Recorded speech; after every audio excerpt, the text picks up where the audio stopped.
we want you to hear a story by one of our own. Our new acting principal flute of the Memphis Symphony Orchestra is Adam Sadberry. L. Alex Wilson was the lauded editor and general manager of the Tri-State Defender, one of Memphis's black newspapers. Through his seemingly boundless desire to provide black Memphians with the information they needed, he worked 80-hour weeks and covered major stories on events including the Memphis bus boycott, the lynching of Emmett Till, and the Little Rock Nine, the last which stamped L. Alex Wilson's name into history. On September 23, 1957, the desegregation of Central High School marked the beginning of strides made through Brown versus Board of Education, and 49-year-old L. Alex Wilson was there to document the story with his team. Black journalists were conditioned to expect the worst while working, but this was a particularly dangerous situation. So the day that they were actually supposed to go into the school, there were four of us who went up together.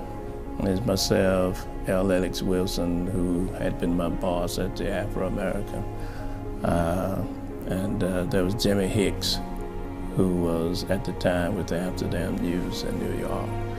And Jim and I covered a lot of stories down south together. And there was a commercial photographer who was along. And as we approached the street that runs in front of the school there, they had this big mob there. And they confronted us. And of course, we pulled out our press credentials and that sort of thing, tell them that we were the press, and that didn't cut any mustard at all. Both the Army and the National Guard were involved because a large mob was expected. Approximately 1,000 white people arrived to display their outrage at 9 black students claiming an education that all people deserved. The moment that L. Alex Wilson and his team arrived on the streets of Little Rock, the angry mob turned their attention from the students to the journalists, immediately proceeding to call them the N-word and attack them. We've just got a report here on this end that the students are in. That's right.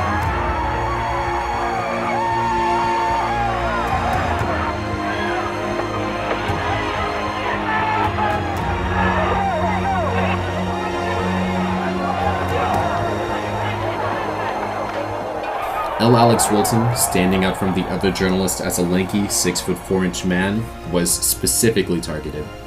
The angry mob surrounded L. Alex Wilson, shoving him around and shouting slurs. L. Alex Wilson was a peaceful, stoic man, so he calmly refused to run. He had run from white men only once before as a child during a KKK rally in Florida, and out of frustration with himself for not standing his ground, he vowed to never do so again. The mob, agitated by his coolness, started throwing punches and kicks.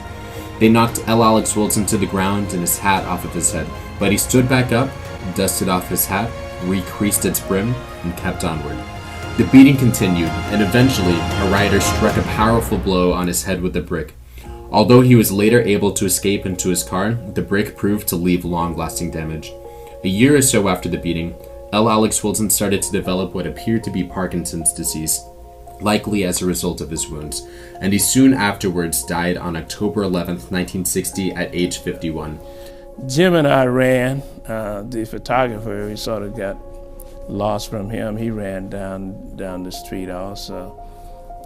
L. Alex Wilson, and this is another story.